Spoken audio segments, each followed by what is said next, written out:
అవును, ఒక గుడి చూపించి ఆ గుడిలో దేవుడు వరాలు ఇవ్వడు అని చెప్పు. ఆ గుడి మెట్లలో ఒక్క మెట్టు కూడా ఎవడో ఎక్కడ.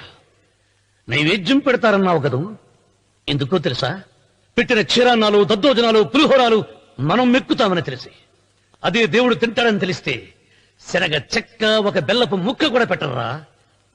వెంట్రుకలిస్తారన్నావు కదూ, దేనికి? మళ్ళీ ములుస్తాయన్న ధైర్యంతో గుండు గుట్టించుకున్నాక జన్మలో ఒక్క వెంట్రుక కూడా మొలవదు అని చెప్పు. ఒక్కడు కూడా గుండు గుట్టించుకోడు.